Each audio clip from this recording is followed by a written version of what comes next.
She thought the hardest part of a temporary internship would be staying invisible. Then she met a CEO who never misses a detail, especially her.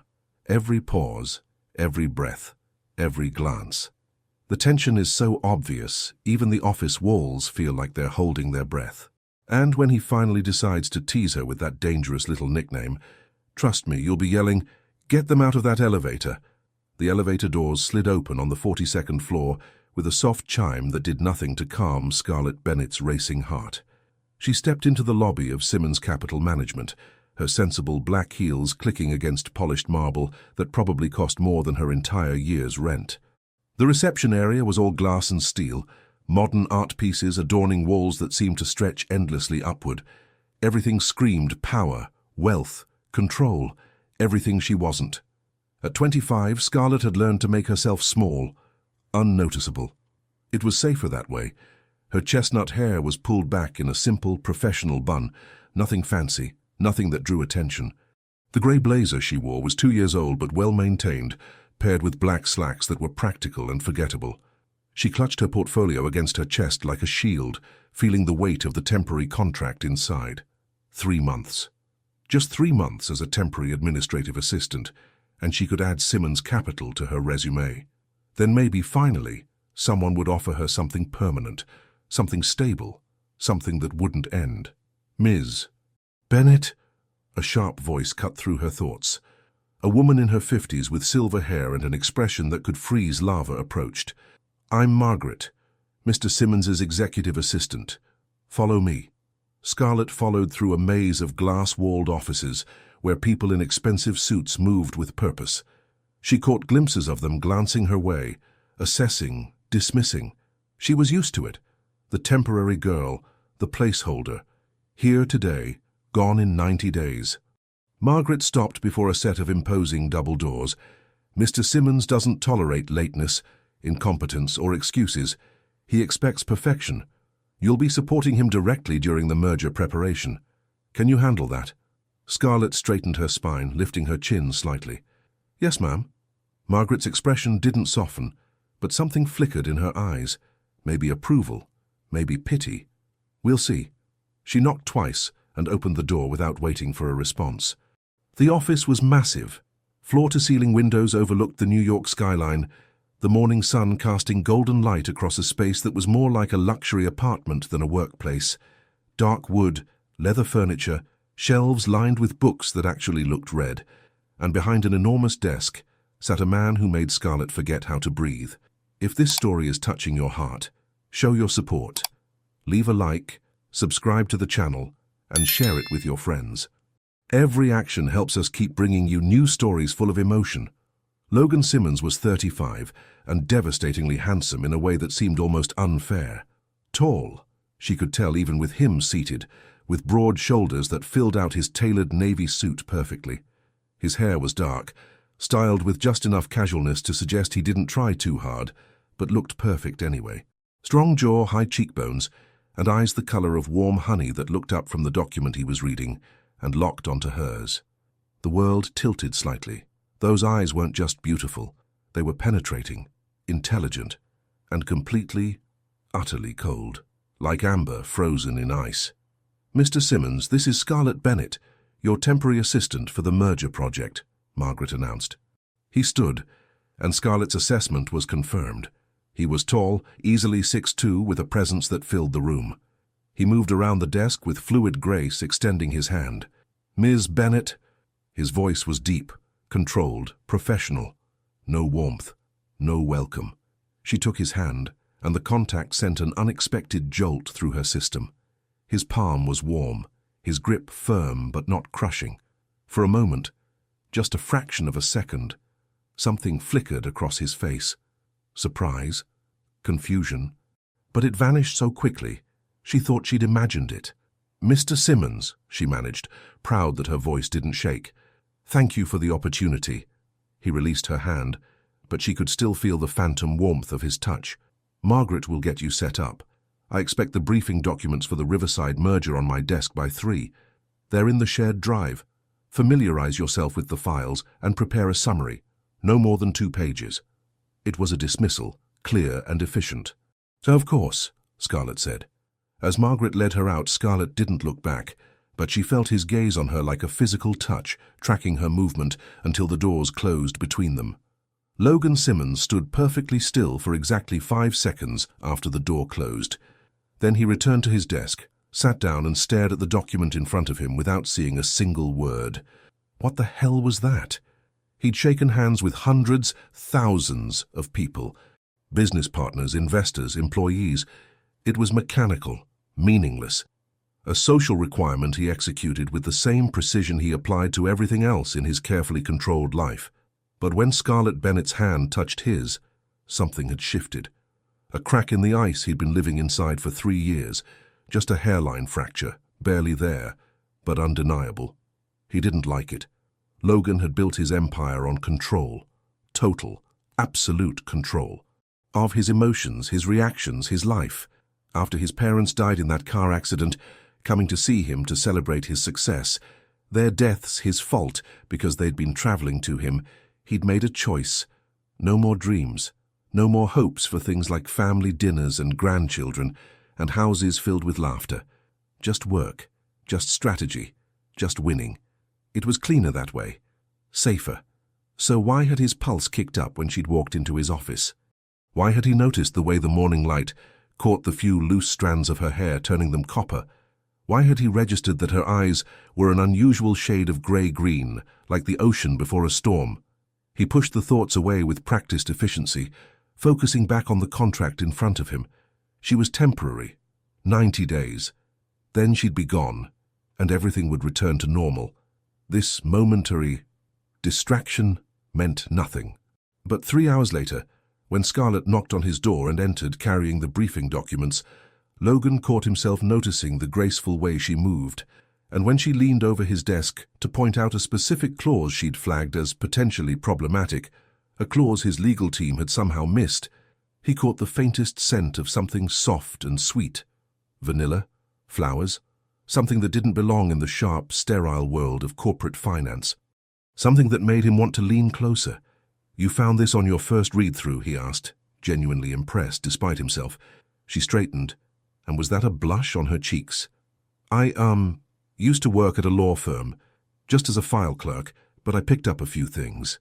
This would have cost us leverage in negotiations." He looked up at her, really looked, and saw the intelligence behind those storm cloud eyes. "Good work, Ms. Bennett." The smile she gave him was small, cautious, like she wasn't used to praise, like she didn't quite believe it. Something else cracked in his chest.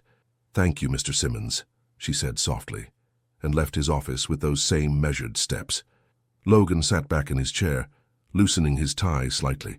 3 months. He could maintain his control for 3 months. He had to.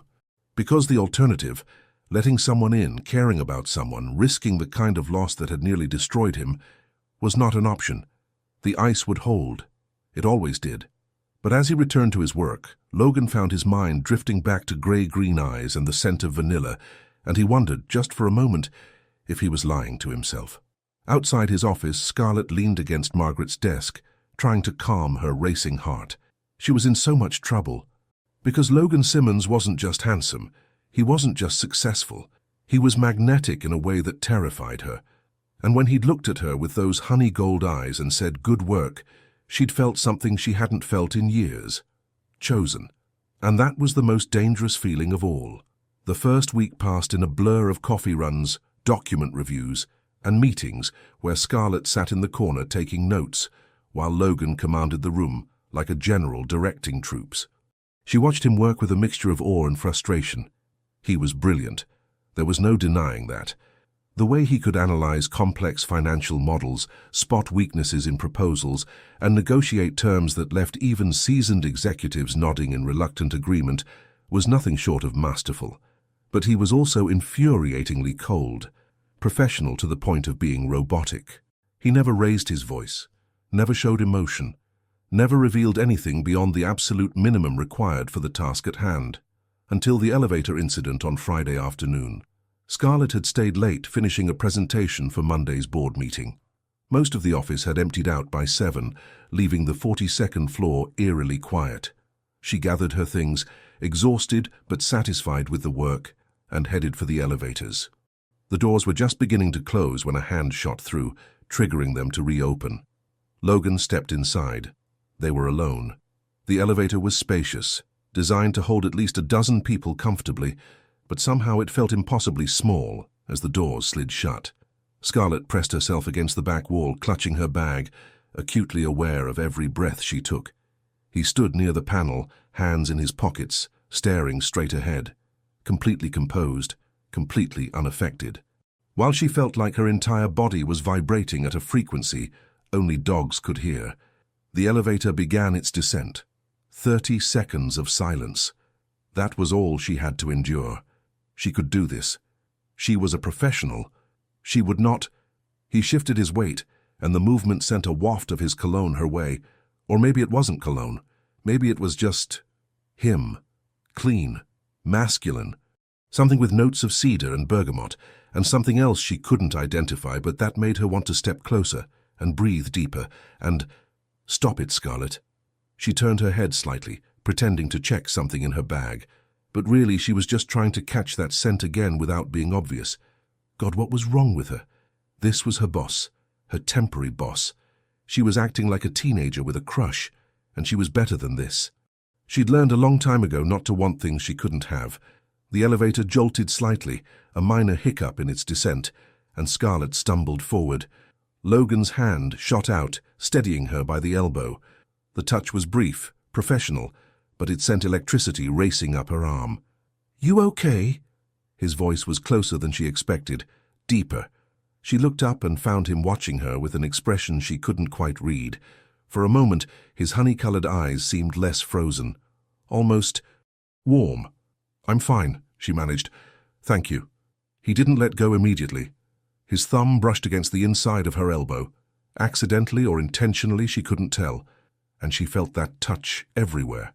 Then the moment passed. He released her, stepped back, returned his gaze to the elevator doors as if nothing had happened. But something had happened. Scarlett could feel it humming in the air between them, electric and undeniable, and completely inappropriate. The doors opened on the lobby level, and Logan gestured for her to exit first. She practically fled, calling a hurried good night over her shoulder. She didn't look back to see if he was watching. He was. Logan Simmons was a man who prided himself on self-awareness. He understood his strengths, acknowledged his weaknesses, and maintained absolute honesty with himself even when he lied to everyone else. So he couldn't lie to himself about this. Scarlett Bennett was becoming a problem. Not in her work. She was excellent, sharp, thorough, intuitive in ways that constantly surprised him. She'd caught 3 more potential issues in the Riverside merger documents, saved them from a scheduling conflict that would have cost a crucial meeting, and somehow remembered that he took his coffee black with 1 sugar when even Margaret occasionally forgot. No, the problem was everything else.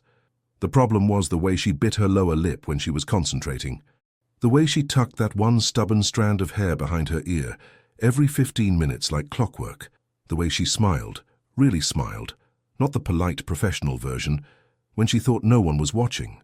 The problem was that he noticed these things. The problem was that he wanted to notice more.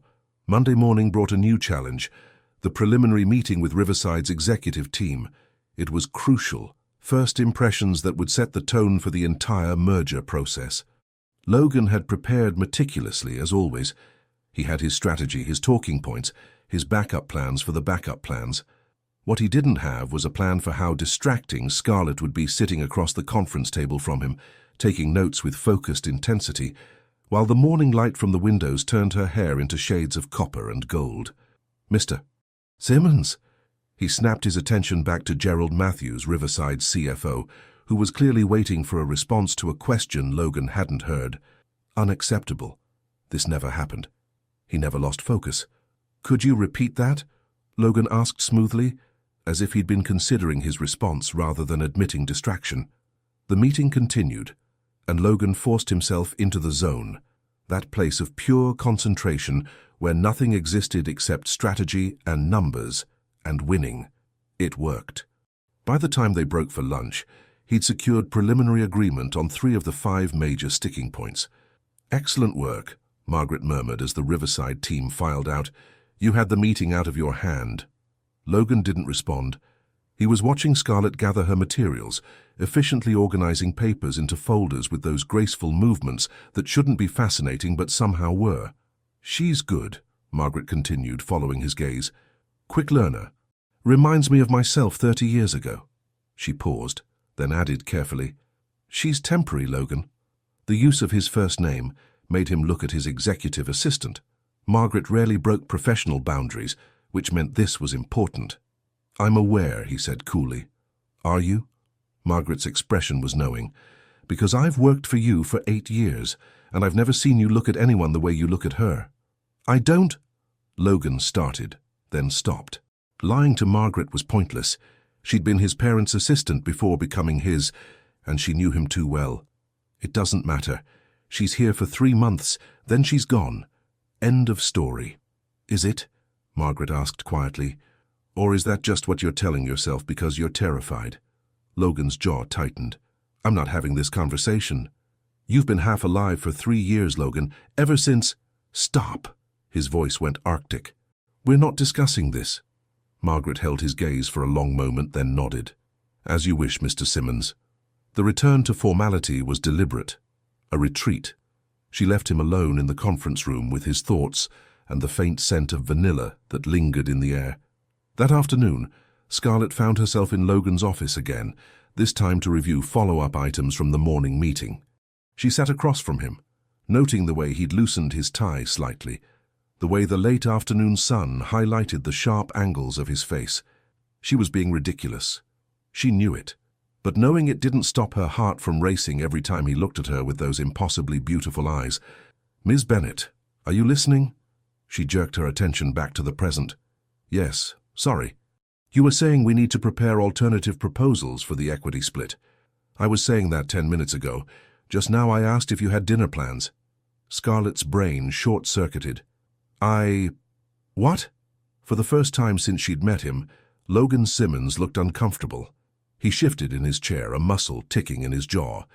"The Riverside team wants to continue discussions over dinner. It's common in these negotiations. I need you there to take notes." He paused, then added, "It's work, not—" "Of course," she interrupted quickly, feeling her cheeks heat. "Work, I understand. What time?" 7, Morton's Steakhouse. "Margaret will send you the details." She nodded, gathering her things to leave, trying to ignore the way her hands trembled slightly.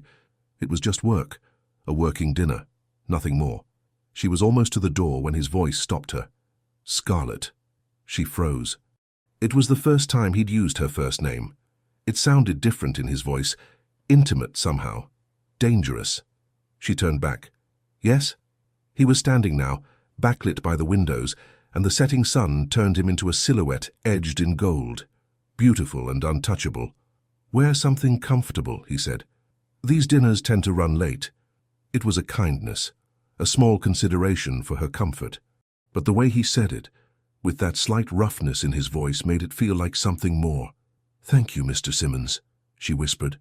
His expression shifted, just for a second, into something almost sad. "Logan," he said quietly. "When it's just us, you can call me Logan." Then he turned back to his desk, effectively dismissing her, leaving Scarlett to wonder if she'd imagined the whole exchange. As she rode the elevator down, she touched her elbow where he'd steadied her on Friday. The skin still tingled even days later. 3 months, she reminded herself. In 3 months she'd be gone and none of this would matter. But as she stepped out into the New York evening, Scarlett couldn't shake the feeling that 3 months might be exactly long enough to break her heart. The dinner at Morton's was everything Scarlett expected, and nothing she was prepared for. The restaurant was elegant without being ostentatious. Dark wood paneling, soft lighting, white tablecloths that probably cost more than her entire outfit. She'd chosen a simple black dress, the only professional dinner attire she owned, and felt immediately underdressed when she saw the Riverside executives in their designer labels. But Logan's eyes had swept over her when she arrived, lingering for just a moment longer than necessary, and something in his expression made her feel like she was wearing something far more expensive. "Ms. Bennett," he'd greeted her, standing to pull out her chair. The gesture was unexpected, gentlemanly. His hand brushed her shoulder as she sat, and even through the fabric of her dress, she felt the heat of his touch. The dinner itself was a masterclass in negotiation. Logan was in his element, charming when needed, firm when necessary, always 3 steps ahead of everyone else at the table. Scarlett took notes diligently, but found herself distracted by the way he commanded the space without raising his voice, the way his laugh, rare and controlled, made something warm unfurl in her chest. Halfway through the main course, Gerald Matthews' hand landed on Scarlett's shoulder. "You're doing a wonderful job keeping up with all this business talk, sweetheart," he said, his tone patronizing and his hand squeezing slightly. "It must be quite over your head." Scarlett tensed, discomfort crawling up her spine. She opened her mouth to respond politely, to smile and deflect like she'd learned to do, but Logan's voice cut through the moment like a blade. "Ms. Bennett has a degree in business administration from Columbia and caught 3 critical errors in the merger documents that my legal team missed." His tone was pleasant, conversational even, but his eyes had gone absolutely glacial as they fixed on Gerald's hand. "I suggest you show her the respect she's earned." Gerald removed his hand as if burned, stammering an apology. The rest of the Riverside team shifted uncomfortably. Scarlett stared at Logan, something fierce and warm blooming in her chest. He'd defended her. More than that, he'd recognized her worth and demanded others see it too. When their eyes met across the table, the intensity in his gaze stole her breath. There was anger there, protective fury that he was trying to control, but underneath that, something else. Something that looked almost like pride. The dinner wrapped up shortly after, the Riverside team making their excuses and departing with promises to reconvene next week. Logan walked Scarlett to the waiting car service he'd arranged, his hand resting lightly on the small of her back. The touch was professional, appropriate, but it sent electricity skating up her spine. "Thank you," she said quietly as they waited, "for what you said in there." Logan's jaw tightened. "He had no right to touch you. To condescend to you." He paused, then added, "You're brilliant, Scarlett. Don't let anyone make you feel otherwise." The use of her first name, the genuine warmth in his voice, it was too much. She looked up at him, and in the soft glow of the streetlights, he was devastatingly handsome and impossibly close. "You're not what I expected," she whispered. "Neither are you," he replied, his voice rough. The car pulled up, breaking the moment. Logan opened the door for her, but before she could step in, he caught her hand. The touch was gentle, questioning. "Scarlett, He stopped, seeming to wage an internal battle. Then he released her hand, stepping back. "Get home safe. I'll see you Monday." As the car pulled away, Scarlett looked back to see him standing on the sidewalk, hands in his pockets, watching her leave. And she realized with startling clarity that she was in danger of falling for a man who'd made it very clear he didn't believe in falling. Logan didn't sleep that night. He lay in his king-sized bed in his penthouse apartment, staring at the ceiling, replaying the evening over and over. The way Matthews had touched Scarlett, the surge of possessive anger that had nearly made him do something unprofessional, the softness in her eyes when she'd thanked him, the fact that he'd almost kissed her on a public street.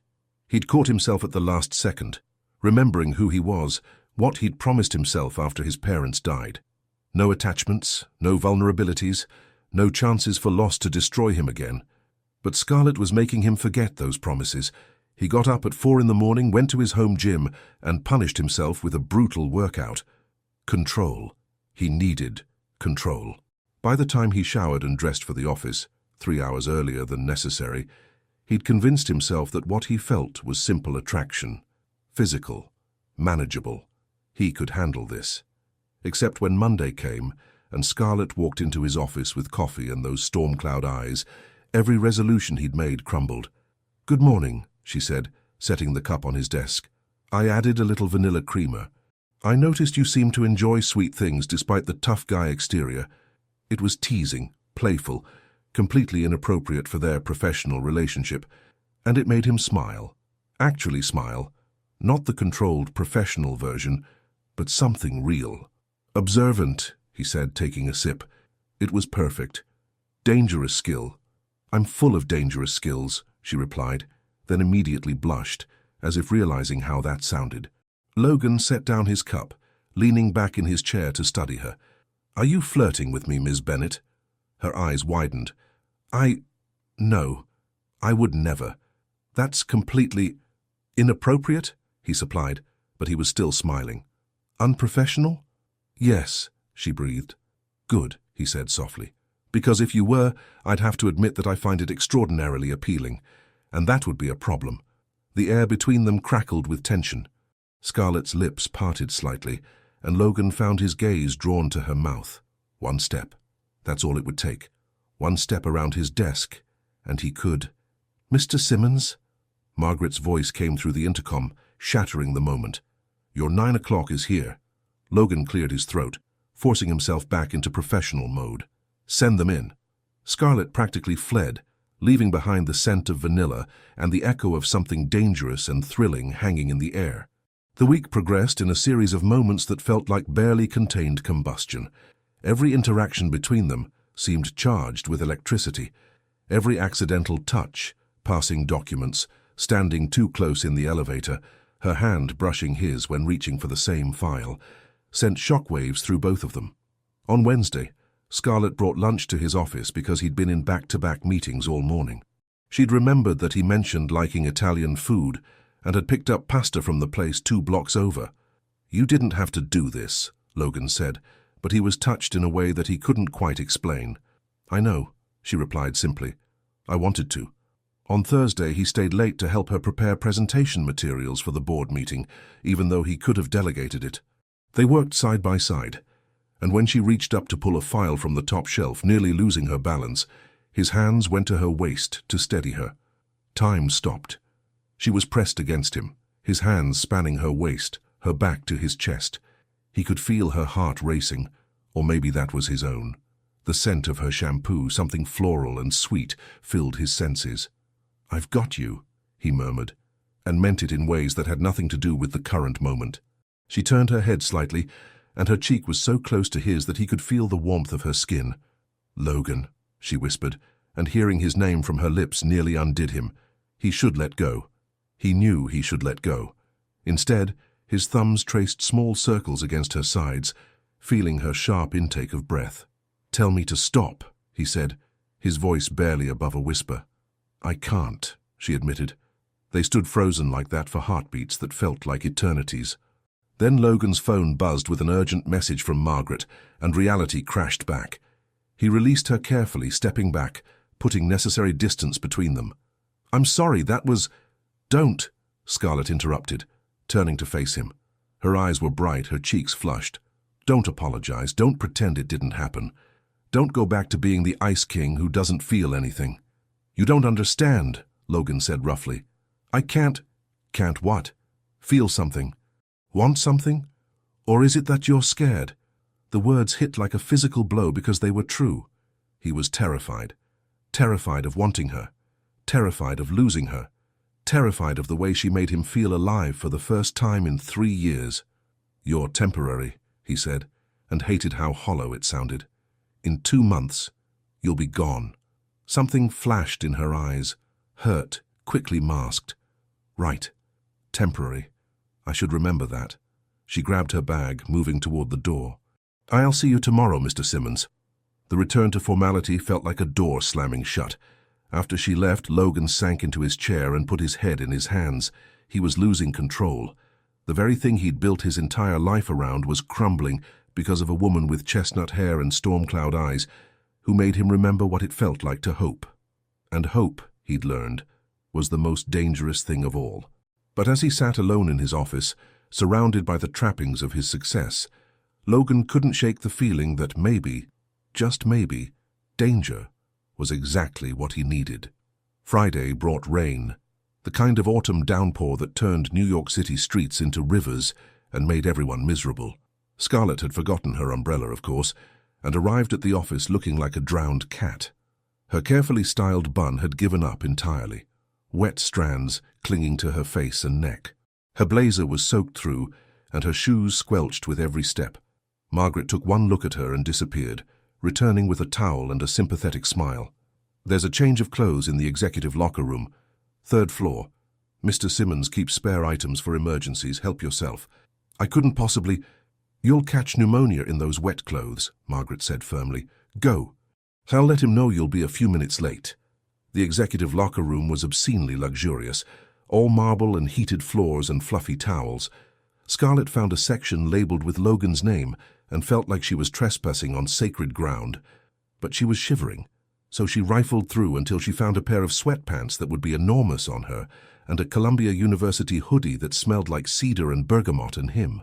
She changed quickly, rolling up the sleeves and the pant legs multiple times. The hoodie hung to her mid-thigh. She looked ridiculous, but at least she was warm. When she entered Logan's office, he looked up from his computer and froze. His eyes tracked over her, the oversized hoodie, the too long sweatpants, her damp hair falling in waves around her shoulders because she'd had to take it down to dry it. "I'm sorry," she said quickly. "Margaret said I could borrow—" "You're wearing my clothes." His voice was strange, tight. "I know it's unprofessional, but I was soaked and— You look—" He stopped, clearing his throat. "It's fine. Come in. We have a lot to cover before the weekend." But as Scarlett sat down and began reviewing documents, she noticed Logan was distracted. His eyes kept drifting to her, specifically to the hoodie she wore. There was something in his expression, possessive, almost primal, that made her acutely aware of the fact that she was wearing his clothing, surrounded by his scent.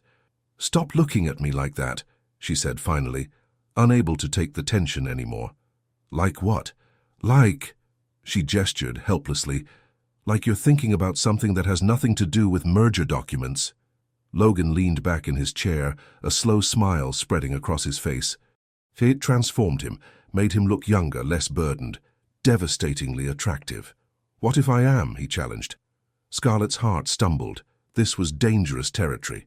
They'd been dancing around it for weeks, but here he was, openly admitting to thoughts that should remain unspoken.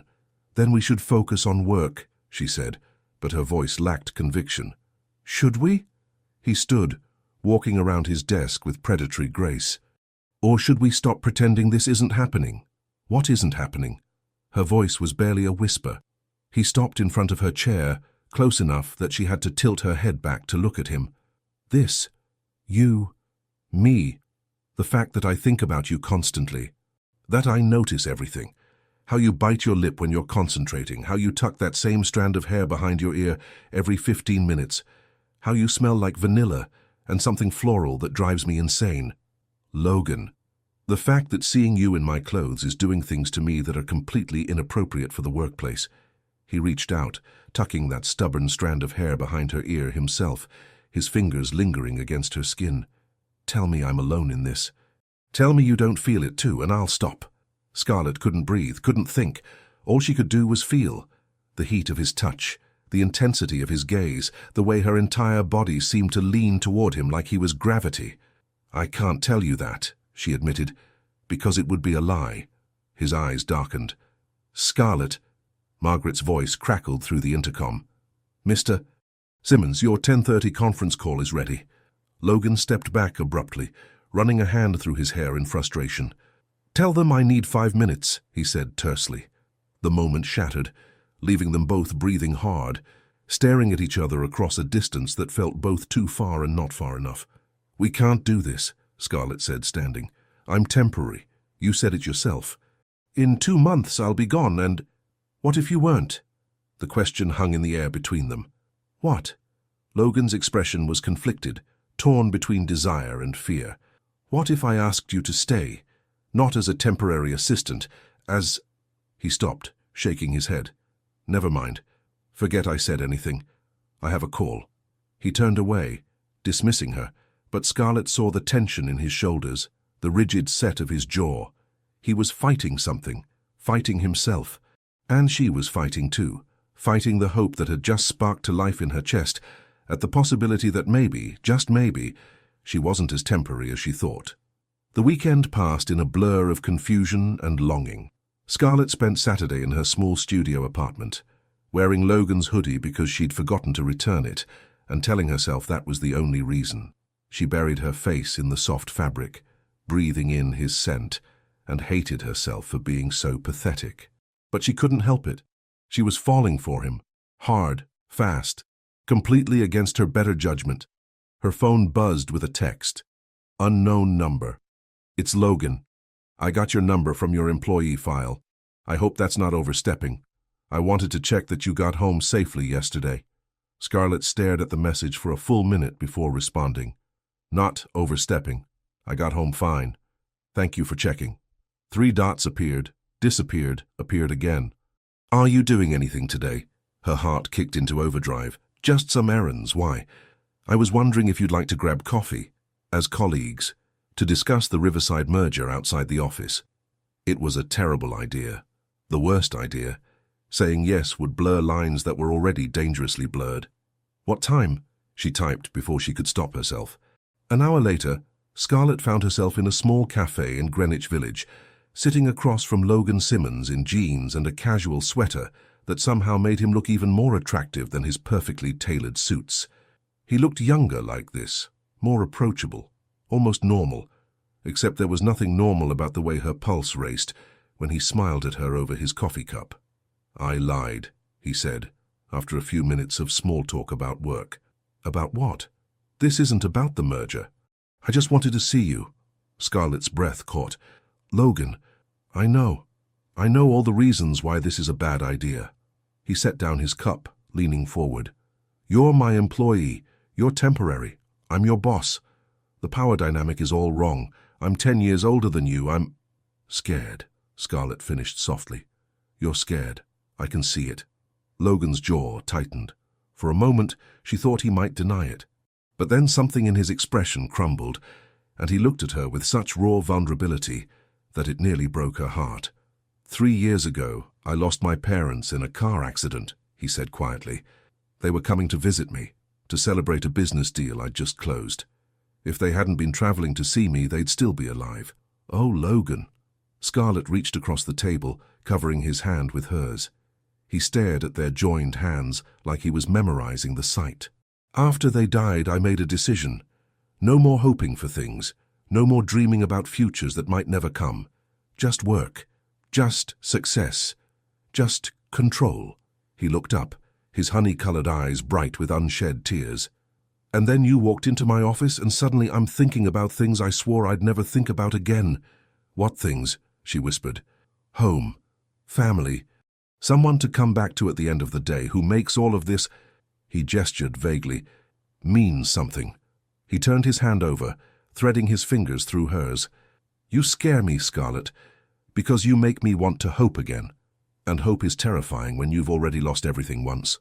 Scarlett felt tears prick her eyes. She understood fear. She understood loss. But she also understood something else. You want to know what scares me, she said. Being temporary. Being the placeholder. The girl who's here for 90 days and then forgotten. She took a shaky breath. I've been forgotten before, Logan. More times than I can count. And I swore I'd never put myself in that position again. His grip on her hand tightened. Tell me. So she did.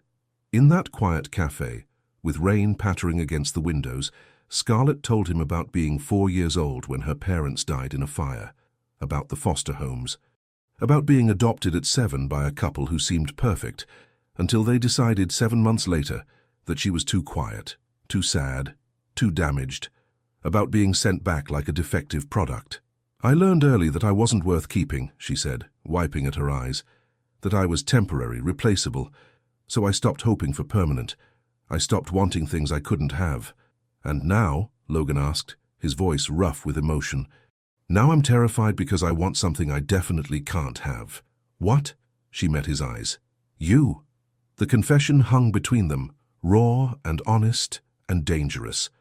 Logan stood abruptly, pulling her to her feet. Before she could process what was happening, he'd cupped her face in his hands, his thumbs brushing away her tears. You're not temporary to me, he said fiercely. You're not replaceable. You're... He stopped, seeming to search for words. You're the first thing I think about when I wake up, and the last thing on my mind before I sleep. You're the reason I smile at stupid things now. You're the reason I'm standing here, breaking every rule I set for myself, because the thought of letting you go is unbearable. Logan, she breathed. I don't know how to do this, he admitted. I don't know how to let someone in, how to risk losing again. But I know that I can't let you walk away in 2 months without at least trying. Trying what? He smiled, that real, genuine smile that transformed his entire face. Trying us, If you want that. If I haven't completely terrified you with my emotional baggage. Scarlett laughed through her tears. You're not the only one with baggage. Then maybe we can be broken together, he suggested. And maybe somehow that makes us whole. And there, in a tiny cafe in Greenwich Village, with rain falling outside and the world going on around them, Scarlett Bennett made a choice. She chose hope. She chose risk. She chose Logan. Okay, she whispered. Let's try. Logan's smile was like the sun breaking through clouds, and when he pulled her into his arms, holding her close, Scarlett finally understood what home felt like. It felt like him. Monday morning felt different. Scarlett walked into Simmons Capital Management with her head held higher, a secret smile playing on her lips. She and Logan had spent the rest of the weekend together, walking through Central Park, talking for hours about everything and nothing, learning each other in ways that had nothing to do with work. They'd agreed to keep things professional at the office. It was necessary, given the circumstances. But the moment she stepped into Logan's office with his morning coffee, she knew that was going to be harder than anticipated. He looked up from his computer, and the smile that spread across his face was intimate, warm, completely unprofessional. "Good morning, Princess." The nickname made her heart flutter. He'd called her that yesterday, teasingly, when she'd complained about the rain ruining her hair. It had stuck. "Good morning, Mr. Simmons," she replied formally, but her eyes were dancing. "Mr. Simmons?" He stood, moving around his desk. "I seem to remember you calling me something else yesterday." "That was the weekend. This is work." "Is it?" He stopped just inches from her, close enough that she could feel the heat radiating from his body. "Because right now all I can think about is how much I want to kiss you." Scarlett's breath hitched. "Logan, we agreed. I know what we agreed." His hand came up, tucking that stubborn strand of hair behind her ear in a gesture that was already becoming familiar. Treasured. Doesn't make it any easier. The intercom buzzed, startling them both apart. Margaret's voice was amused. "Your 9 o'clock is early, Mr. Simmons." Logan closed his eyes briefly, clearly fighting for control. "Send them to conference room B. We'll be right there." As Scarlett turned to leave, he caught her hand, bringing it to his lips in a gesture so unexpectedly romantic that it stole her breath. "Later," he promised. "We'll figure this out." The day was a series of stolen glances and brushing touches that felt charged with electricity. During the merger meeting, Logan's foot found hers under the table, a small connection that made her lose her train of thought mid-sentence. When they passed in the hallway, his hand grazed the small of her back, sending shivers up her spine. It was torture. Delicious, wonderful torture. That evening, Logan asked her to stay late. Margaret had already left, and the office was empty when Scarlett entered his office to find him standing by the windows, looking out at the city lights. "Come here," he said softly. She crossed the room, and he pulled her against him, her back to his chest, his arms wrapped around her waist. They stood like that for a long moment, just breathing together, watching the city below. "I haven't been able to concentrate all day," he admitted, his voice a low rumble against her ear. "All I could think about was this, holding you." Scarlett leaned back into him, feeling safe and cherished in a way she'd never experienced. "Me too." He turned her in his arms, and suddenly they were face to face, his honey-colored eyes dark with desire. "I want to do this right," he said. "Take you on proper dates, get to know you, not rush things."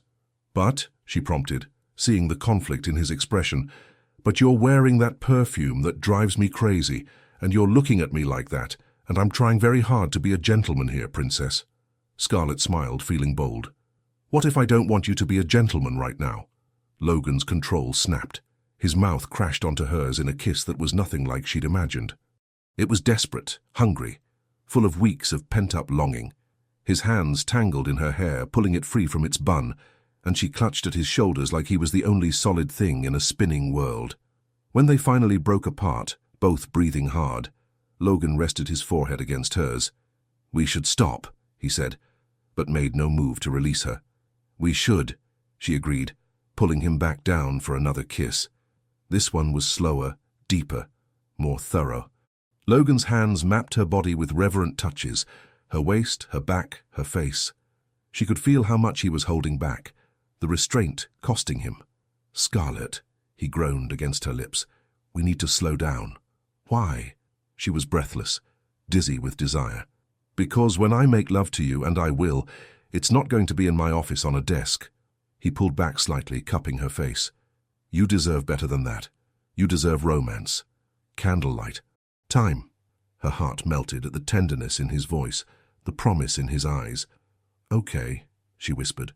He kissed her forehead, then her nose, then her lips, soft and sweet. Let me take you to dinner tomorrow. A real date. Just us. I'd like that. As Logan helped her fix her hair, both of them grinning like teenagers, Scarlett felt something shift inside her. For the first time in her life, she believed she might actually be worth keeping, because Logan looked at her like she was precious, like she was permanent, like she was his. The next evening, Logan picked her up at her apartment in his personal car, a sleek black Audi that probably cost more than she made in 2 years. He came to her door with flowers, actual flowers, and the gesture was so sweetly old-fashioned that she fell a little bit more in love with him. He took her to a small Italian restaurant in Brooklyn, far from the corporate world they inhabited. It was intimate, cozy, with checkered tablecloths and candles flickering in wine bottles. Nothing fancy, nothing meant to impress, just them. They talked about everything: his childhood dreams of being an architect before business school, her secret love of terrible reality TV shows, his inability to cook anything beyond toast, her fear of heights that she'd never told anyone. I want to know everything about you, Logan said, reaching across the table to take her hand. Every fear, every dream, every silly detail that makes you who you are. That might take a while, she said lightly. Good. His smile was warm, genuine. Because I plan on having all the time in the world with you, Princess. And sitting there, his hand warm in hers, Scarlett Bennett let herself believe in something she'd never dared to before. Forever. The following weeks unfolded like a dream Scarlett was afraid to wake from. She and Logan settled into a rhythm that felt both thrilling and terrifyingly natural. At work, they maintained professional boundaries, mostly. But after hours, they explored New York together like tourists discovering the city for the first time. Logan took her to a jazz club in Harlem where he knew the owner, and she watched him relax in ways she'd never seen at the office. He laughed freely, his hand never leaving hers, and when a slow song came on, he pulled her onto the tiny dance floor and held her close. You're different outside the office, she murmured against his shoulder. So are you. His lips brushed her temple. Less guarded, more yourself. Is that a good thing? It's everything. He pulled back to look at her, and the intensity in his gaze made her breath catch. You're everything, Princess. Scarlett discovered that Logan had a playful side he kept carefully hidden. He was competitive, ridiculously so, which she learned during a rainy afternoon at an arcade where he spent $20 trying to win her a stuffed elephant from a claw machine. Logan, it's rigged. Everyone knows these are impossible. Nothing's impossible. His jaw was set with determination, and she couldn't help but laugh. You're being ridiculous. I'm being dedicated. He tried again, failed again, and she saw the flash of frustration cross his face. Scarlett stepped up behind him, wrapping her arms around his waist. I don't need the elephant. I already have what I want. He turned in her arms, that slow smile spreading across his face. Yeah? What's that? You competitive idiot. His laugh was warm and genuine. Fine. But I'm coming back here tomorrow and that elephant will be yours. He did come back without her, apparently, because the next day a massive stuffed elephant was waiting on her desk with a note. Told you nothing's impossible. L. Margaret had raised an eyebrow when Scarlett squealed with delight, but the older woman was smiling. Their relationship wasn't without challenges. The office was beginning to notice the way Logan's eyes tracked Scarlett's movements, the private smiles they shared, the fact that he'd become significantly less intimidating since she'd arrived. Ricardo, Logan's business partner, cornered him one afternoon. You're different lately, happier. Does this have anything to do with a certain brunette assistant? Logan's expression went carefully neutral. I don't know what you're talking about. Sure you don't. Ricardo grinned. Look, I'm happy for you, really. You've been a robot since your parents died. It's good to see you human again, just be careful. Office relationships can get complicated. It's not an office relationship, Logan said quietly. It's more than that. And it was. So much more. Late one evening, working together in his office, Scarlett caught Logan watching her with an odd expression. "What?" she asked, self-conscious. "I was just thinking about how you've completely destroyed my life plans." Her stomach dropped. "What?" He came around the desk, pulling her to her feet. 3 years ago, I had everything figured out. Work, success, control, no complications, no emotions, no risks. Logan. And then you walked in here with your storm cloud eyes and your terrible attempts to pretend you weren't smelling me. "I wasn't," she protested, blushing furiously. "You absolutely were," he said, grinning. "And I noticed every single time, Princess. You weren't nearly as subtle as you thought." She buried her face in his chest, mortified. "I hate you." "No, you don't." His arms came around her, holding her close. "You love me, and that's what destroyed my plans. Because I love you too." Scarlett's head shot up, her eyes wide. "What?" Logan's expression was open, vulnerable, completely unguarded. "I love you, Scarlett Bennett. I'm terrified and thrilled and completely out of my depth, but I love you. I think I started falling that first day when you flagged that contract clause and looked so surprised that I noticed." Tears blurred her vision. "You love me?" "Completely. Impossibly." He brushed his thumbs across her cheeks, wiping away tears. "Is that okay?" She laughed through her tears, clutching at his shirt. "It's more than okay, because I love you too. So much it scares me." The kiss that followed was different from the desperate passion of before. This was tender, reverent, a promise sealed with touch. Logan held her like she was precious, and Scarlett poured every emotion she'd kept, locked away, into that moment. When they finally pulled apart, Logan rested his forehead against hers. "Your contract ends in 3 weeks, he said quietly. Reality crashed back. 3 weeks. Then her temporary position would end, and she'd have to leave. Unless... "Stay," Logan said, echoing her thoughts. "Not as my assistant, as my girlfriend, as the woman I'm falling more in love with every day. We'll figure out the job situation. Maybe you could transfer to another department, or work for Ricardo, or—" "Yes," she interrupted. "I don't care where I work as long as I get to keep you." Logan's smile was radiant. "Then you're not temporary anymore, Princess. You're permanent. Mine. If you'll have me. Always," she whispered. "I'm yours. Always." And in that moment, surrounded by merger documents and city lights, 2 broken people found themselves whole. The announcement came on a Tuesday morning, shattering the fragile happiness Scarlett had built. She was sitting in Logan's office, reviewing quarterly reports, when Margaret knocked and entered with an expression that made Scarlett's stomach drop. "The Riverside merger," Margaret said without preamble. "Gerald Matthews just called. They're insisting on having their own team handle all administrative support during the final negotiations. They want their people embedded in our office for the next month." Logan's jaw tightened. "That wasn't part of the agreement." "No, but they're leveraging it as a condition for signing. They don't trust us to remain impartial." Margaret glanced at Scarlett apologetically. "Which means we'll need to reassign our current support staff to other departments to avoid conflicts of interest." The words hung in the air like a death sentence. Scarlett felt the blood drain from her face. Reassigned, which meant away from Logan, away from the work they'd been doing together, away from the excuse to be near him every day. "No." Logan's voice was sharp.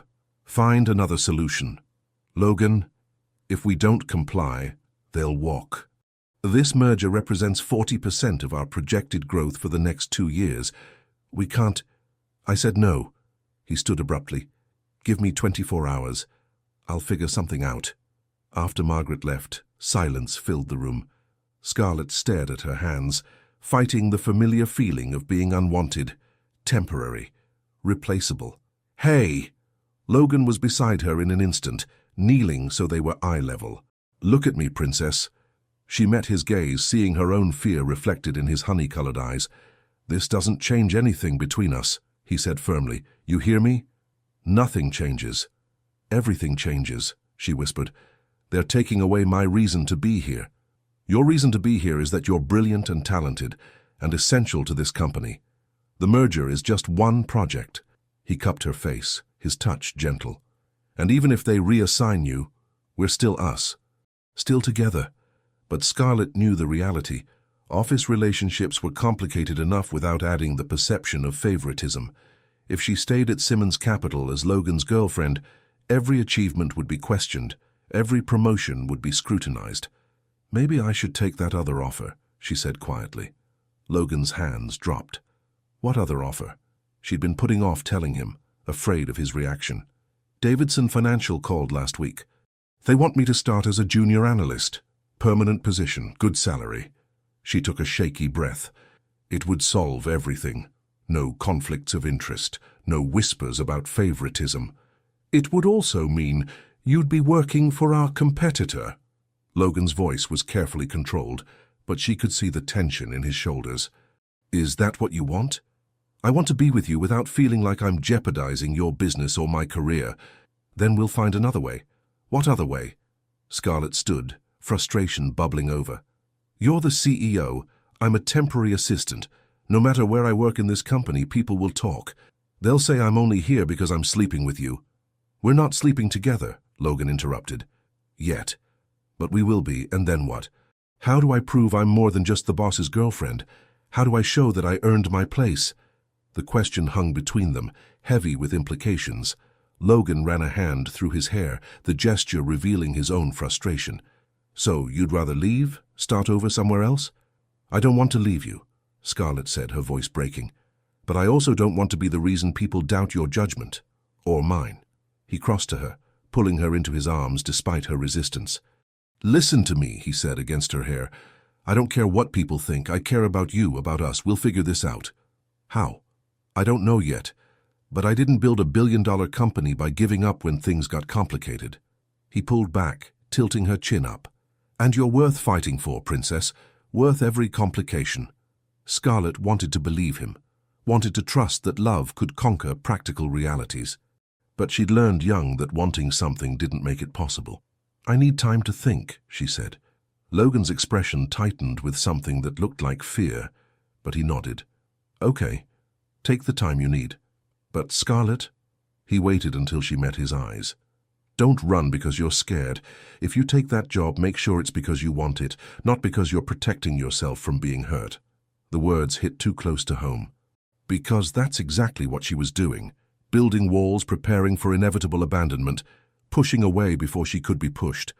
Old habits died hard. That night, Scarlett lay in bed staring at the ceiling, Logan's hoodie wrapped around her like armor. Her phone buzzed with a text. "I miss you, even though I just saw you hours ago. Is that pathetic?" L. She smiled despite her turmoil. "Completely pathetic. I miss you too. Have you made a decision?" "Not yet." Still thinking. 3 dots appeared, disappeared, appeared again. "Whatever you decide, I'm not giving up on us, just so you know. You're stuck with me, Princess." Tears slid down her temples. "You might regret saying that."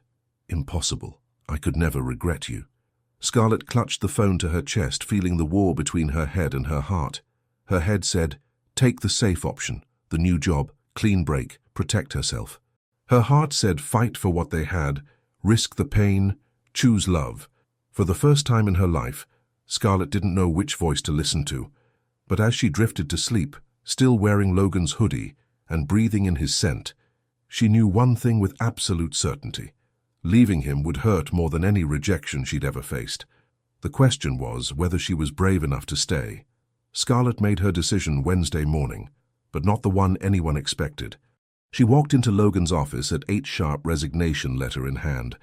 But instead of handing it to him, she placed it on his desk and said, I'm not running, but I'm also not staying as your assistant. Logan looked up from his computer, hope and confusion warring in his expression. What does that mean? It means I'm accepting a transfer to Ricardo's team. He offered yesterday, said they need someone who understands complex contracts for the international division. She met Logan's eyes steadily. It's a lateral move, different department, no direct reporting to you. And I earned it based on my work, not our relationship. The smile that spread across Logan's face was brilliant. You're staying. I'm staying, she confirmed, because you were right. I was running scared, but I'm tired of letting fear make my decisions. Logan rounded his desk in 3 strides, pulling her into his arms and spinning her around.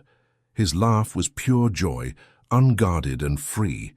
When he set her down, he kissed her forehead, her nose, both cheeks, everywhere except her lips, as if he was savoring the moment. "You have no idea how happy you just made me, Princess." "I have some idea," she said, grinning. "You're acting like a lunatic. I'm acting like a man who thought he was about to lose everything." He cupped her face, his expression turning serious. "Thank you. For being brave. For choosing us. Don't thank me yet. We still have to navigate the office gossip." "Let them gossip." Logan's tone was dismissive. "I don't care. You're worth it." The intercom buzzed. Margaret's voice was amused. "Your meeting with the Riverside team starts in 5 minutes. And you might want to fix your tie. It's crooked." Logan glanced down, realizing Scarlett had grabbed it when he'd spun her. They both laughed, and she straightened it for him, her fingers lingering against his chest. "Go be brilliant and intimidating," she said. "Only if you promise to have dinner with me tonight. I want to celebrate properly." "Deal." As Scarlett left his office, she felt lighter than she had in days. She'd made the right choice. She knew it. What she didn't know was that the Riverside team was about to make everything much more complicated. The meeting went south quickly. Gerald Matthews had brought not only his administrative team, but also his daughter, Vanessa, a sharp-eyed woman in her 30s, who looked at Logan like he was prey. "Daddy's told me so much about you," Vanessa purred, extending her hand to Logan with a smile that was anything but professional. "I'm very much looking forward to working closely together." Scarlett, taking notes in the corner, felt something hot and unfamiliar surge through her chest. Jealousy. Pure, irrational jealousy. Logan shook Vanessa's hand briefly, professionally, and returned to his seat. "Let's discuss the transition timeline." But Vanessa wasn't deterred. Throughout the meeting, she found ways to touch Logan's arm, lean close to examine documents, laugh at things that weren't funny. And every single time, Scarlett's grip on her pen tightened. She hated this feeling. Hated the insecurity that whispered that Vanessa was exactly the kind of woman Logan should be with. Polished, connected, from his world. Not a former foster kid with bargain bin clothes and abandonment issues. After the meeting, as everyone filed out, Vanessa lingered. "Mr. Simmons, I was hoping we could discuss the merger over drinks tonight, just the two of us. I have some concerns about the integration timeline." Before Logan could respond, Scarlett heard herself say, "Mr. Simmons has plans tonight, but I'm sure we can schedule something during business hours next week." 3 pairs of eyes turned to her. Vanessa's were cold. Gerald's amused. Logan's were warm with barely contained laughter. "And you are?" Vanessa asked icily.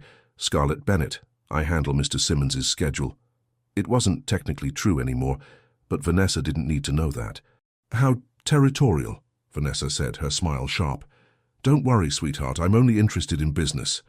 The dismissive tone, the condescending sweetheart, made Scarlett's blood boil. But before she could respond, Logan stood. "Miss Matthews, as my colleague indicated, I have prior commitments tonight. Margaret will coordinate a meeting for next week.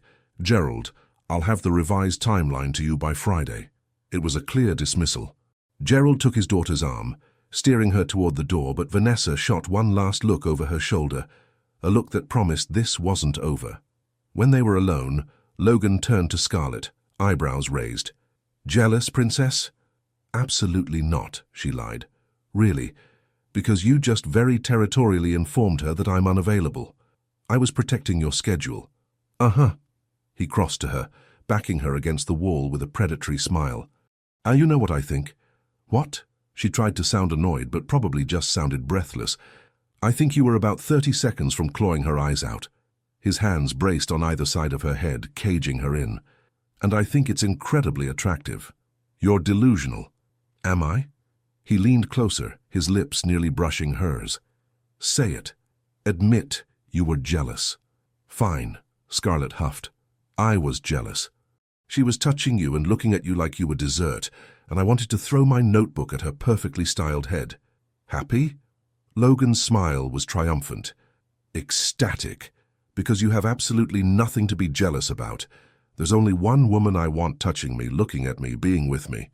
And she's currently pressed against my office wall, looking absolutely furious and beautiful. I'm not beautiful. You're the most beautiful thing I've ever seen." He said it with such conviction that Scarlett almost believed it. And you're mine, just like I'm yours. Vanessa Matthews and every other woman on the planet can't change that. Scarlett felt the tight knot in her chest loosen. Promise? Promise. He kissed her forehead tenderly. Now, about that celebration dinner. I'm thinking somewhere fancy enough to make you feel special, but casual enough that you'll be comfortable. You know what would make me feel special? Scarlett asked. What? Ordering pizza and watching movies at your place. Just us. Logan's expression softened. That sounds perfect, Princess. Absolutely perfect. And it was. Logan's penthouse was everything Scarlett expected, and nothing she was prepared for. Floor-to-ceiling windows overlooking Manhattan, minimalist furniture that screamed expensive taste, and a kitchen that looked like it had never been used. It was beautiful, impressive, and utterly soulless. It's not very homey, is it? Logan said, reading her expression as he set down the pizza boxes. It's clean, Scarlett offered diplomatically. He laughed, pulling her into his arms. It's a showroom. I know. So I bought it because my financial advisor said it was a good investment. But I've never really lived here, not the way you mean. Where do you live, then? Logan's expression turned thoughtful. I don't know. I work. I sleep here occasionally. But living? I haven't done that in 3 years. He tucked her hair behind her ear in that gesture she'd come to treasure. Until you. They settled on his massive couch with pizza and wine, putting on a movie neither of them paid attention to. Logan pulled Scarlett against his side, and she rested her head on his shoulder, feeling his heartbeat steady beneath her ear. Tell me something nobody else knows about you, she said. Like what? Anything. A secret. A dream. Something real. Logan was quiet for a moment, his fingers tracing absent patterns on her arm. I used to want 4 kids, he finally said. Specifically 4. 2 boys, 2 girls. I had names picked out, Pietro and Luca for the boys, after my grandfather and uncle. Sophia and Emilia for the girls. Scarlett's chest tightened at the past tense. Used to. After my parents died, I couldn't imagine it anymore, couldn't picture that future. It felt like betraying them somehow, building a family to replace the one I lost. His voice was thick with emotion. I put all those dreams in a box and locked them away. She sat up, turning to face him. And now? Logan met her eyes, and what she saw there made her breath catch. Now I'm starting to believe those dreams might still be possible. Different than I imagined, but maybe better. Maybe real.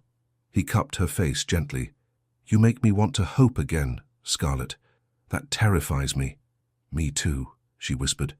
Because what if we're not enough? What if I disappoint you? What if you wake up one day and realize I'm not worth... He silenced her with a kiss. Not the desperate, hungry kisses they'd shared before, but something softer, deeper, a promise. When they pulled apart, Logan rested his forehead against hers. You could never disappoint me. You're everything I didn't know I needed. They spent the rest of the evening tangled together on the couch, talking about everything and nothing. Scarlett learned that Logan sang in the shower, badly, that he'd wanted to be a chef before business school, that he still called his mother's old phone number sometimes just to hear her voice on the voicemail. Logan learned that Scarlett had taught herself piano from YouTube videos, that she wrote poetry she'd never shown anyone, that she'd been saving for years to travel to Italy, but never felt brave enough to go alone. Then we'll go together, Logan said firmly. This summer. Florence, Rome, the Amalfi Coast, wherever you want. Logan, that's too much. Nothing is too much for you. He pulled her closer. I want to give you the world, Princess. If you'll let me. Around midnight, Scarlett reluctantly said she should go home. Logan called his driver but walked her down to the car, unwilling to let her go. Stay, he said at the last moment, catching her hand. Not for... I just don't want to let you go yet. Scarlett hesitated. Staying felt like crossing a line, even if nothing happened. But looking at Logan's face in the soft glow of the streetlights, seeing the vulnerability there, she couldn't refuse. Okay, she whispered. I'll stay. Logan's smile was radiant. He dismissed the driver and led her back upstairs. He gave her one of his t-shirts to sleep in, and when she emerged from his bathroom wearing it, he looked at her like she was wearing something far more precious. They lay in his massive bed talking in the darkness until Scarlett's words became drowsy and indistinct. Logan held her close, stroking her hair, feeling her breathing even out as she drifted to sleep. And for the first time in 3 years, Logan Simmons felt at peace. Like maybe, just maybe, he was finally home.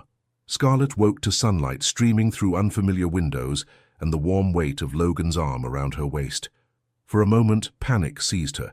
This was too intimate, too fast, too much. Then Logan stirred behind her, his arm tightening, pulling her closer against his chest. "Good morning, Princess," he murmured, his voice rough with sleep. And just like that, the panic dissolved.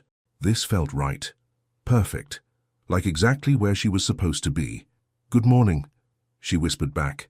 Logan pressed a kiss to her shoulder, then another to her neck, and Scarlett shivered. His hand splayed across her stomach, holding her close. "I could get used to this," he said. "Me too." They lay like that for a while, neither wanting to move, to break the spell of this perfect morning. Eventually, Logan got up to make coffee, or attempt to, given his admitted incompetence in the kitchen. Scarlett wandered out to find him standing in his kitchen in pajama pants and nothing else, looking completely bewildered by his own coffee maker. "Need help?" she asked, trying not to stare at his bare chest. "Desperately," he grinned sheepishly. "I usually just get coffee from the office." She moved to help him, and they worked together in comfortable silence, bumping hips and stealing touches. It was domestic and sweet, and everything Scarlett had never dared to dream about. "I want this," Logan said suddenly. "Every morning, you in my shirt, stealing my coffee, making my too-big apartment feel like home." Scarlett's heart stuttered. "Logan, I know it's fast. I know we've only been together a few weeks, but I also know that I've never been more certain of anything in my life." He set down his mug, pulling her close. "Move in with me." The words hung in the air between them, thrilling and terrifying. "That's crazy," Scarlett breathed. "Maybe. But I'm crazy about you." His honey-colored eyes were warm, hopeful. "Say yes, Princess." And looking at him, this brilliant, powerful man who'd let her see his vulnerability, who made her feel chosen and precious and permanent, Scarlett found herself nodding. "Yes," she whispered. "Yes." The news broke 3 days after Scarlett agreed to move in with Logan. She was packing boxes in her tiny studio apartment when her phone rang. A number she didn't recognize, but somehow felt familiar. "Hello? Scarlett, it's Linda Morrison." The box Scarlett was holding slipped from her hands, contents scattering across the floor. Linda Morrison. The woman who'd adopted her at 7, the woman who'd returned her 7 months later like a defective product. How did you get this number?" "I've been looking for you for years." Linda's voice was older, shakier than Scarlett remembered. "I saw your picture in a business article about Simmons Capital Management. The merger announcement, I had to reach out." Scarlett's hands trembled. "Why? After 18 years, why now?" "Because I need to apologize. To explain." Linda took a shaky breath. "I was wrong, Scarlett. So terribly wrong. You weren't too quiet or too sad or too anything. I was grieving and broken, and I took it out on you. My marriage was falling apart, and instead of fixing it, I blamed an innocent child." The words Scarlett had waited 18 years to hear felt hollow now, empty. "Too late. You destroyed me," she said quietly. "Do you know that? You made me believe I was unlovable, unfixable, wrong. I know, and I'm so sorry." Linda was crying now. "I don't expect forgiveness. I just needed you to know that you were never the problem. It was always me." After Linda hung up, promising not to contact her again unless Scarlett wanted, Scarlett sat among her scattered belongings and cried. Great, heaving sobs that came from somewhere deep and wounded inside. That's how Logan found her an hour later, having come to help with packing. "Princess, what happened?" He was on his knees beside her immediately, pulling her into his arms. Through broken sentences and tears, she told him.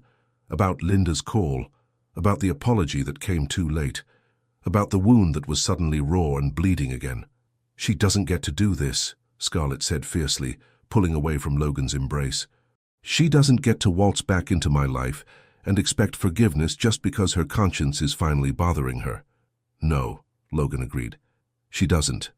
But Scarlett, I don't want to hear that I should forgive her, that it'll help me heal or whatever psychological nonsense." "I was going to say," Logan interrupted gently, "that you're allowed to be angry, to hurt, to not forgive her. Ever, if that's what you need. He cupped her face, wiping away tears with his thumbs. But I also want you to know that she was wrong. About all of it. You're not too quiet or too sad or too anything. You're perfect. And anyone who couldn't see that doesn't deserve you. Scarlett collapsed against him, and he held her while she cried. When the tears finally subsided, Logan carried her to the couch, settled her in his lap, and just held her. "Tell me about them," he said quietly. "Your parents. The real ones." Scarlett stiffened. She never talked about her biological parents. Never. "I don't remember much," she started slowly. "I was only 4 when they died, but I remember my mum singing. She had this beautiful voice, and she'd make up silly songs about everything, making breakfast, folding laundry, putting me to bed." A sad smile touched her lips. "And my dad, he gave the best hugs, the kind that made you feel completely safe. They sound wonderful. They were. And then they were gone. And I spent the next 3 years in foster care convincing myself I'd imagined how good it was, that maybe they weren't really that great. Because if they were, why did they leave me?" Logan's arms tightened around her. "They didn't leave you, Princess. They were taken. There's a difference. I know that logically, but emotionally." She shook her head. "I spent my whole childhood feeling abandoned. Even after Linda adopted me, I was just waiting for the other shoe to drop. And when it did, it confirmed everything I believed about myself, which was that I'm not worth keeping." Logan pulled back, forcing her to look at him. His honey-colored eyes were fierce, almost angry. "Listen to me very carefully. You are worth keeping, worth fighting for, worth everything." He kissed her forehead, her nose, her cheeks. "And I am going to spend every single day proving that to you until you believe it." "Logan, I mean it, Scarlett. You're stuck with me. I'm not going anywhere, ever." His voice was rough with emotion. "You're my home now, and I protect what's mine." Something inside Scarlett shifted, settled. For the first time in 18 years, she let herself believe that maybe, just maybe, she really was worth keeping. "I love you," she whispered. "I love you too, Princess." So damn much. They stayed like that until the sun set, holding each other, healing together. And when Logan finally carried her to his car to take her to his penthouse, their penthouse now, Scarlett realized something profound. She'd spent her whole life looking for a family to belong to. But family wasn't about blood or adoption papers, or even shared history. Family was Logan holding her while she cried. Family was feeling safe enough to break down and knowing someone would help put you back together. Family was choosing each other every single day, and for the first time in her life, Scarlett Bennett had found her family. She'd found home. Living with Logan transformed Scarlett's understanding of intimacy. It wasn't grand gestures or expensive gifts, though he certainly tried to spoil her. It was the small moments. Logan bringing her coffee in bed every morning, still slightly terrible at making it despite her patient lessons. Finding post-it notes hidden around the penthouse with messages like, "You're beautiful," and "Missing you already," when he left for early meetings. It was also discovering his quirks. He couldn't sleep without the window cracked open, even in winter. He talked to himself while reviewing contracts, carrying on full arguments with imaginary opponents. He had exactly 3 shirts he rotated through on weekends because he claimed they were comfortable, even though they were all identical. "You're kind of a weirdo," Scarlett told him one Saturday morning, watching him make pancakes, his one culinary achievement. "You're just figuring this out now?" Logan flipped a pancake with surprising skill. "I thought my obsessive spreadsheet habit tipped you off." "You have a spreadsheet for our grocery list. Organization is sexy. Organization is neurotic." He turned, spatula in hand, eyebrows raised. "Are you complaining about my neuroticism, Princess?" Scarlett grinned. "Never. Your neuroticism is one of your most endearing qualities. Right up there with my devastating good looks and incredible modesty." She threw a dish towel at him, laughing when he caught it one-handed without looking. "And your humility. Can't forget that." These moments of lightness made the stress of work bearable, because work had become increasingly complicated. The Riverside merger was hitting roadblock after roadblock, and Vanessa Matthews seemed determined to make Logan's life, and by extension Scarlett's, miserable. The crisis came on a Wednesday. Scarlett was in Ricardo's office, reviewing international contracts, when Margaret rushed in, her usual composure shattered. "Scarlett, I need you in conference room A now." Something in Margaret's tone made Scarlett's stomach drop.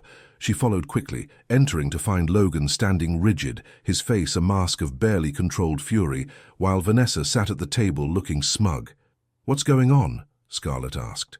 "Ms. Matthews has made an accusation," Logan said, his voice dangerously calm. "Perhaps she should repeat it." Vanessa's smile was venomous.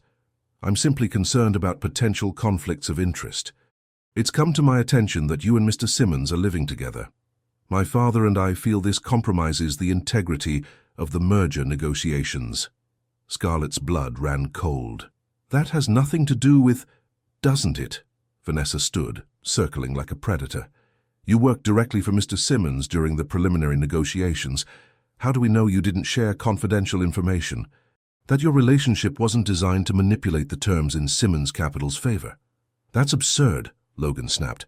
"Scarlett transferred to a different department precisely to avoid conflicts of interest. Her integrity is beyond question." "Is it?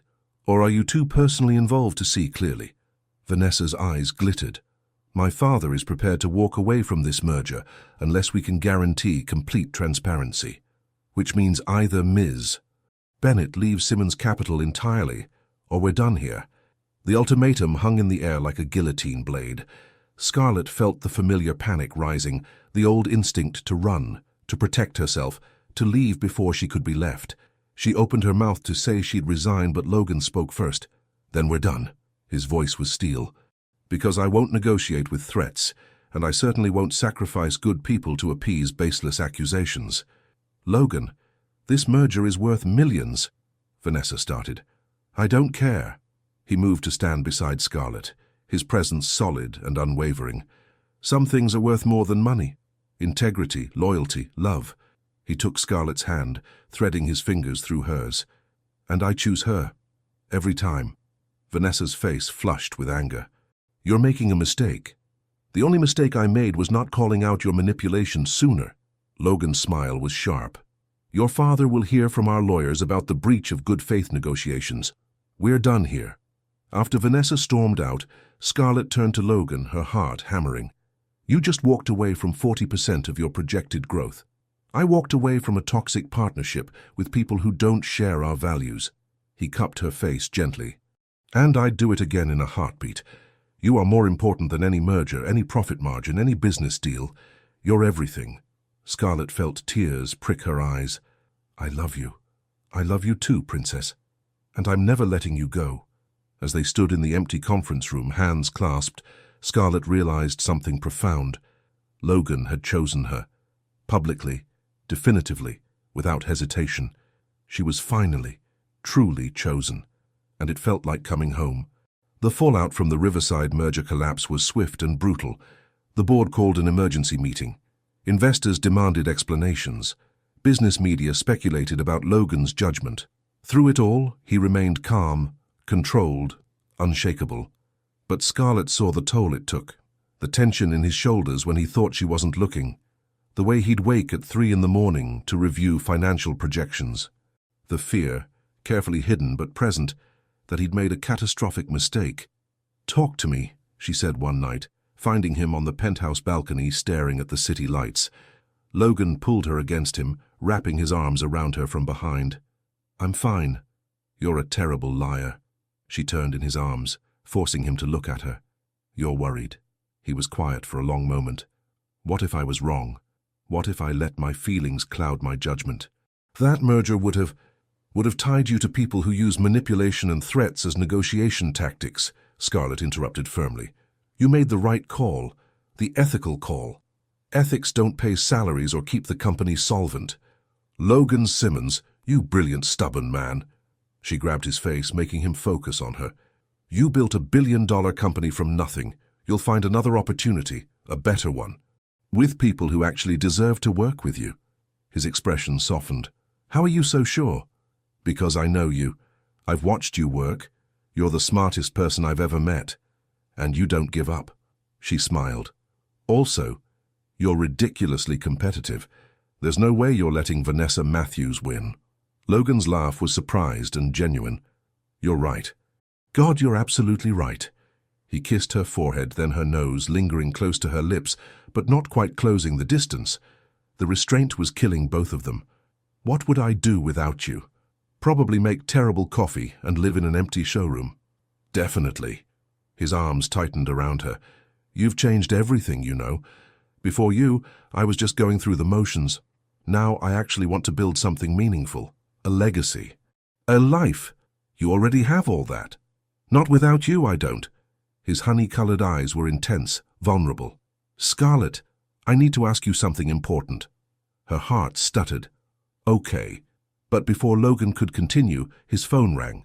He ignored it. It rang again. "You should get that," Scarlett said reluctantly. Logan sighed, pulling out his phone. His expression shifted from annoyance to surprise. "It's Jameson Price." Scarlett's eyes widened. Jameson Price was legendary, a British investor known for backing ethical, sustainable companies. If he was calling Logan, "Take it," she urged. 20 minutes later, Logan hung up with an expression of stunned disbelief. "He wants to partner with us, said he's been following our work, and was impressed that we walked away from Riverside on principle. He's offering better terms than they did, with complete autonomy for our company." "Logan, that's amazing." "It's perfect.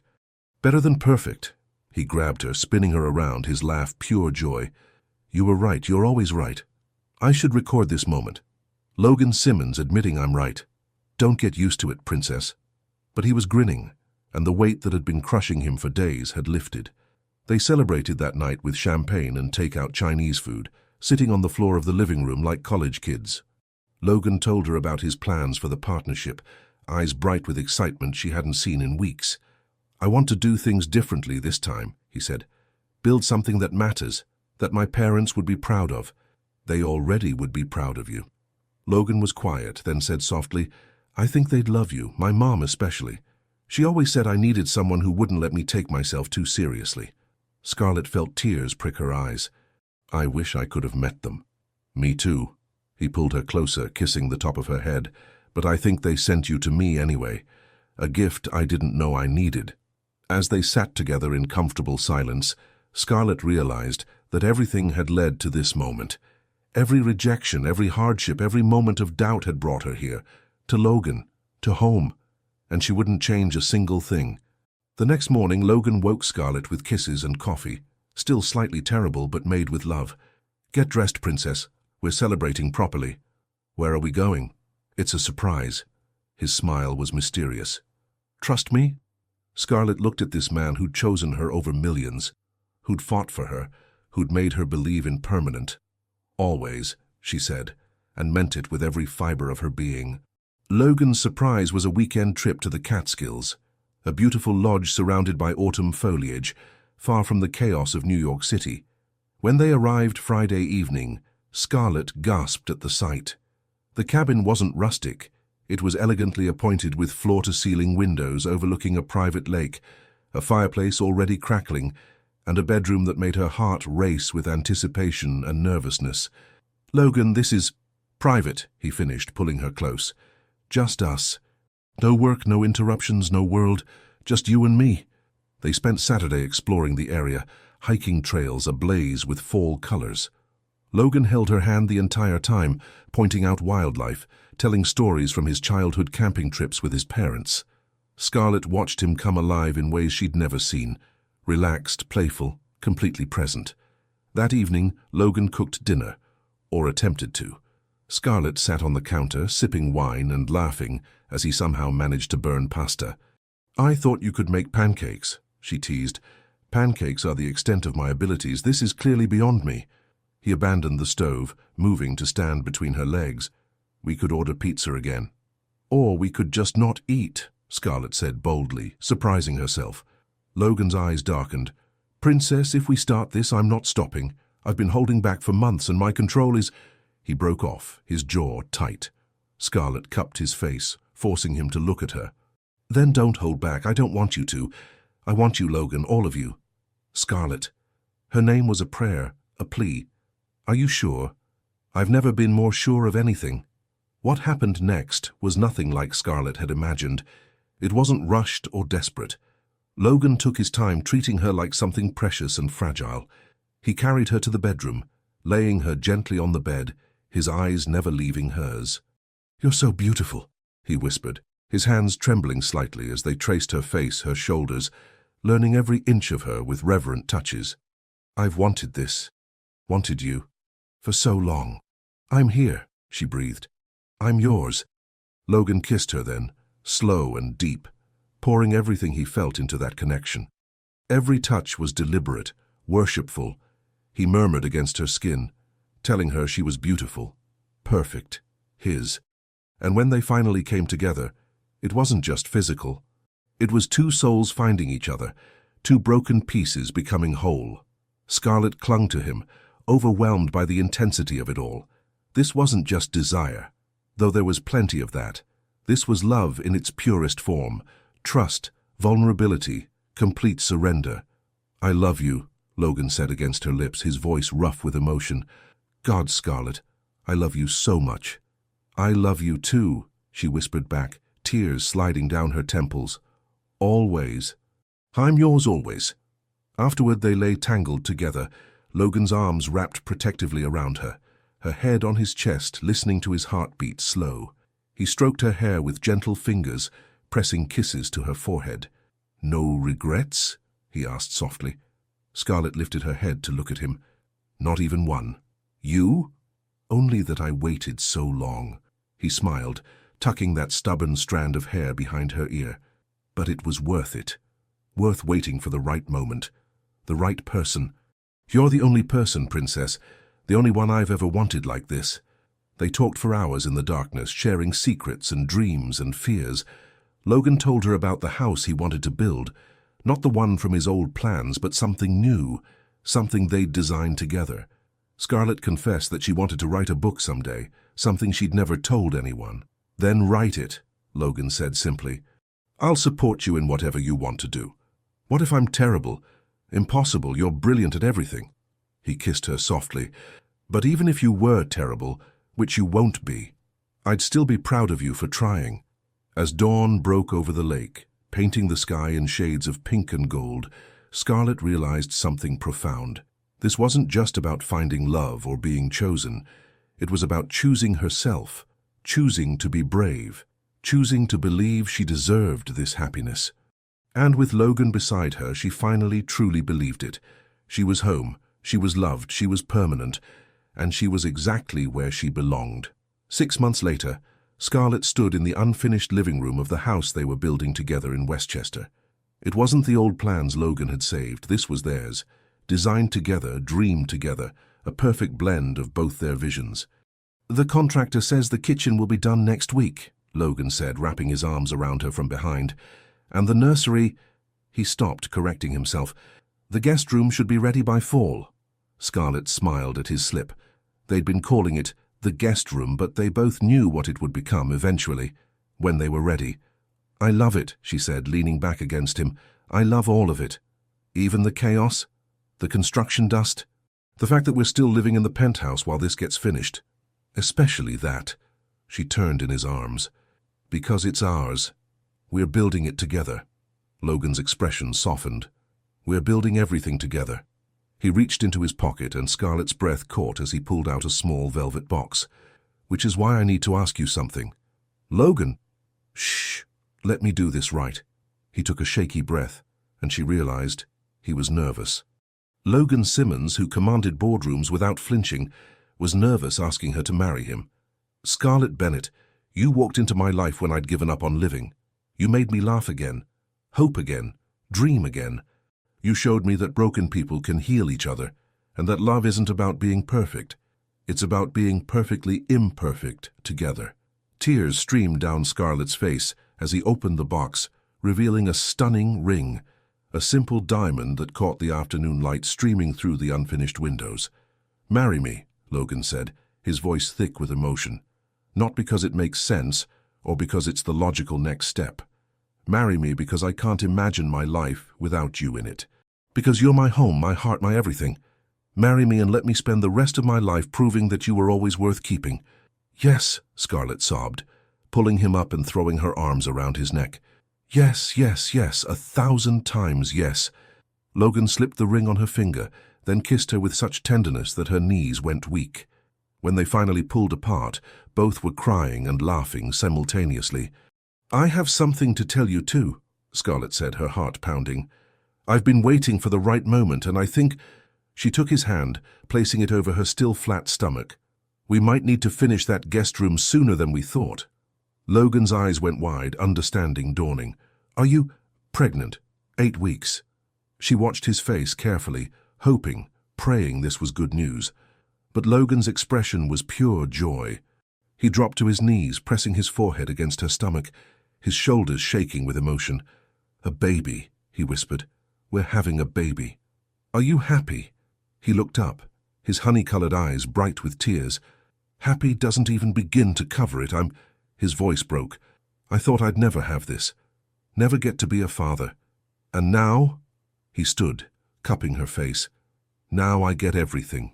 You, marriage, a baby, a family, everything I'd given up hoping for." "If it's a girl," Scarlett said softly, "I was thinking maybe Sophia, like your mum wanted." Logan's tears spilled over. He kissed her deeply, pouring every ounce of love and gratitude into that kiss. "Sophia," he agreed. "It's perfect. You're perfect."